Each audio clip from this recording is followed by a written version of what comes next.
बहू तो ऑफिस जाती है तो शायद नजदीक ही जाएगी रक्षाबंधन में घर। तब बड़ी बहू नहीं आ जाती तब तक तो घर मुझे ही संभालना होगा। अरे भगवान, चाय मिलेगी या नहीं? मेरे पास सिर्फ चाय का ही काम नहीं है कि मैं आपके लिए चाय ही बनाती रहूं। सुबह से 3 कप चाय पी चुके हैं आप। अरे एक कप और ले आओ, मेरा पेट नहीं साफ हो रहा है। आपका पेट का क्या करूं मैं? ठीक है लाती हूँ। तो जब से इनको पेट की प्रॉब्लम हुई है तो मैं तो चाय बना बना के तंग आ गई हूँ। बड़ी बहू कैसे बनाती होगी? तो इनसे 2 दिन में ही परेशान हो गई। बस कुछ न कुछ ऑर्डर करते ही रहते हैं। अरे वहीं बड़बड़ाती रहोगी या चाय भी लेकर आओगी? इतनी देर में लाया जाता, मैं कब से वेट कर रहा हूँ। मेरे पास सिर्फ एक ही काम नहीं है, मेरे पास और भी हजारों काम है। आपको तो यहाँ बैठे बैठे सिर्फ ऑर्डर करना होता है, लेकिन मुझे तो सब कुछ देखना होता है ना। अरे भगवान, पहले तो चाय तो दो, चाय तो ठंडी ही करे दे रही हो।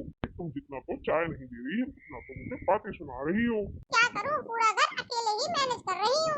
अरे अभी 2 दिन हुए हैं बहू के गए हुए, अभी से तुम परेशान हो गई। और क्या, आपको तो आसरा है नहीं कि एक गिलास पानी भी उठा के खुद पी ले। अच्छा ठीक है, मैं जा रहा हूँ नहाने, तुम अपना काम संभालो। कि यहाँ रहूंगा तो तुम लड़ाई ही करोगी मेरे से। हाँ ठीक है जाइए, मुझे भी आपसे बात करने का कोई शौक नहीं है।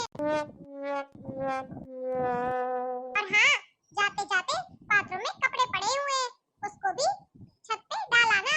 बारिश का टाइम चल रहा है, ऐसा ना हो कि धूप चली जाए तो कपड़े सूखेंगे भी नहीं फिर। अरे भगवान, सारा काम मुझसे आज ही कराओगी क्या? तो मैंने सिर्फ अभी एक ही काम बोला है, उसमें भी आप आनाकानी करने लगे। अच्छा ठीक है, मैं डाल दूंगा। ठीक है, डाल देना, भूलना नहीं। भगवान, आज तक तुम्हारी कभी बात कोई भूली है? कमला, ओ कमला, कौन? अरे मैं गुप्ताइन चाची। अच्छा चाची आई। अच्छा, गुप्ताइन चाची आई है, मैं जब तक बाहर जाकर देखती हूँ वो क्यों आई है। जब तक आप मैंने जो काम बोला है आप वो कर लीजिए। ठीक है भगवान, ठीक है। जब से बड़ी बहू गई है मेरा तो चाय पीना भी दुश्वार हो गया है। धर्मपत्नी से कहता हूँ तो वो 10 बातें सुना देती है। उसकी भी कोई गलती नहीं है, पूरा दिन अकेले ही लगी रहती है वो। चिल्लाना तो स्वाभाविक है, हमें सिर्फ बोलना होता है, बेचारी को तो करना होता है ना। खैर चलो, मैं भी नहा लेता हूँ। अरे चाची, आपका आज कैसे आना हुआ? खड़े खड़े ही पूछती रहेगी या बैठने को भी कहेगी? क्यों नहीं जीजी, अच्छा बैठिए आप पहले। दरअसल क्या है ना, आज हरियाली तीज है तो मैंने घर में कीर्तन भजन का प्रोग्राम रखा है और हरियाली तीज की भी पूजा रखी है। उसी के लिए तुम्हें कहने आई हूँ।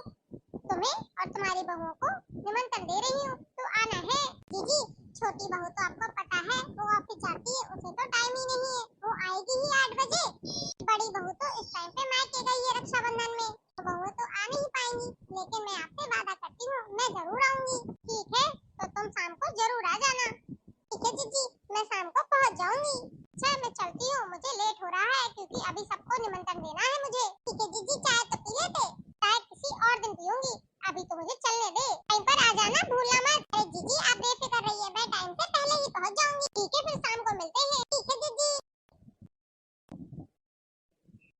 आज तो सभी लोग सच में बहुत ही सुंदर लग रहे हैं, किसी को नजर न लग जाए। जी आप हमें ये बताइए कि हरियाली तीज का क्या महत्व है हमारे जीवन में, ये हम क्यों मनाते हैं? हाँ बेटा, मैं अभी बताती हूँ। पुरानी मान्यताओं के अनुसार माता पार्वती ने भगवान शिव को पति के रूप में पाने के लिए कठोर तप किया था बेटा।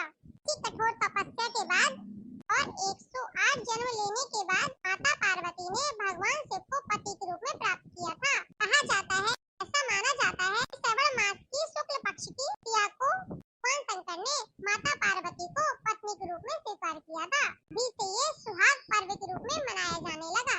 हरियाली तीज व्रत के प्रभाव से अविवाहित कन्याओं को शिव के समान पति की प्राप्ति होती है। वहीं सुहागिन स्त्रियों को सुखद दाम्पत्य का आशीर्वाद मिलता है। त्योहार सुहागिन स्त्रियों के द्वारा बहुत ही धूमधाम से मनाया जाता है। हर हर भोले, हर शंभू।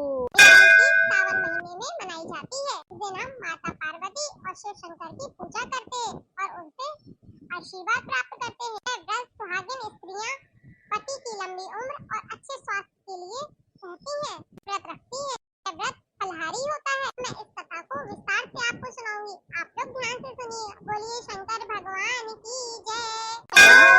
माता पार्वती ने गौरी के रूप में हिमालय के यहाँ पुनर्जन्म लिया।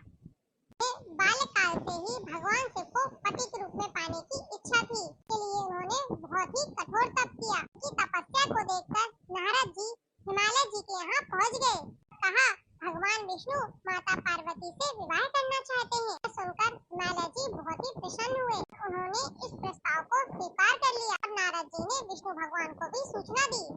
भगवान ने भी अनुमति दी थी। अपने पिताजी से नजरें चुराकर अपनी सखियों के साथ घने जंगल में चली गई और उन्होंने वहां जाकर जंगल में कठोर तपस्या की। वहां जाकर देव के शिवलिंग बनाए, उपवास रखते हुए भगवान शिव की पूजा की और आराधना की। भगवान शिव उनकी कठोर तपस्या से प्रसन्न हुए। उन्होंने पार्वती जी की मनोकामना पूर्ण करने का वचन दिया। राज हिमालय भी वहां पहुंचे। वहां जाकर उन्हें सत्य का पता चला। उन्होंने भगवान शिव शंकर और पार्वती का विवाह करने के लिए स्वीकृति दे दी।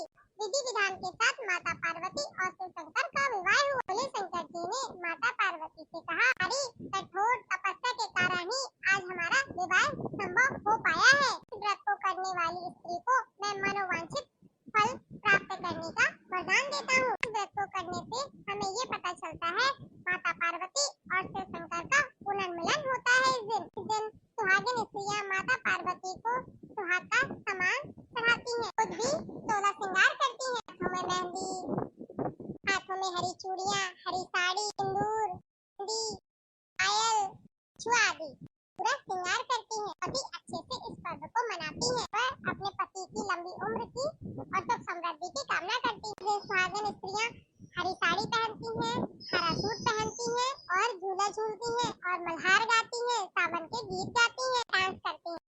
हरे रंग के कपड़े पहनना बहुत ही शुभ माना जाता है क्योंकि हरा रंग हरियाली और समृद्धि का प्रतीक है। तो बहुत ही आपने महत्वपूर्ण जानकारी बताई। हमें कोई जानकारी नहीं थी aunty ji. Thank you so much aunty जी।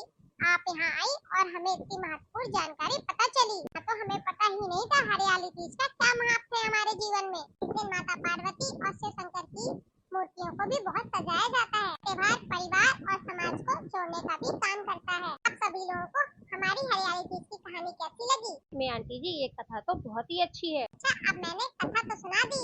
अब आप लोग मुझे बढ़िया सा भोलेनाथ जी का भजन सुना दीजिए। बोलिए शंकर भगवान की जय हो।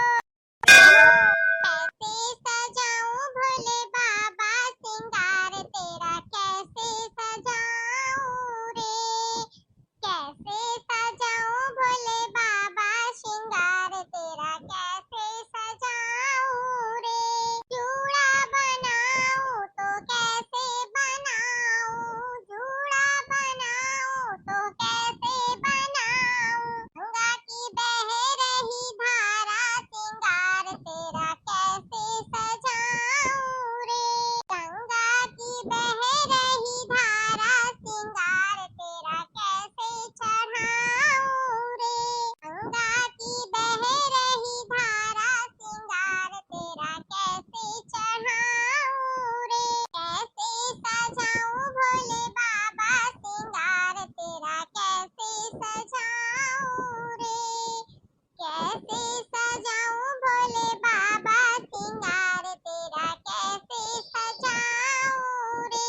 गजरा लगाऊं तो कैसे लगाऊं, गजरा लगाऊं तो कैसे लगाऊं। गजरा लगाऊं बाबा कैसे लगाऊं। दियों में ब्रह्मांड सारा श्रृंगार तेरा कैसे सजाऊं रे।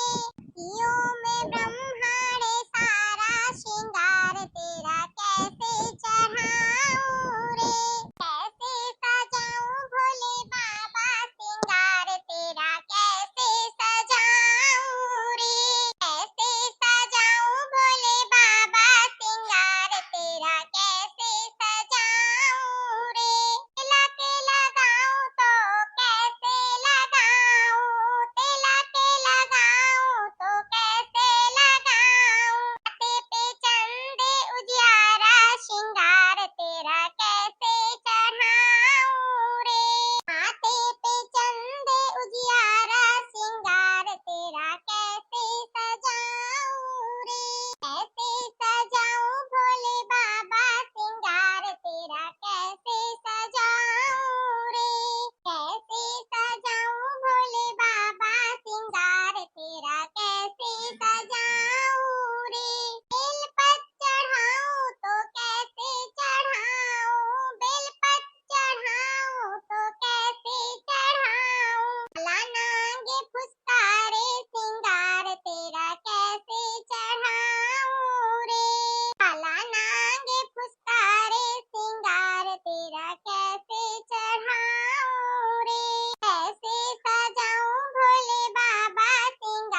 की पहने हो माला सिंगार तेरा कैसे सजाऊं रे। रखो की पहने हो माला सिंगार तेरा कैसे सजाऊं रे। कैसे सजाऊं भोले बाबा सिंगार तेरा कैसे सजाऊं रे। कैसे पहनाऊं तो कैसे पहनाऊं, वस्त्र पहनाऊं तो कैसे पहनाऊं।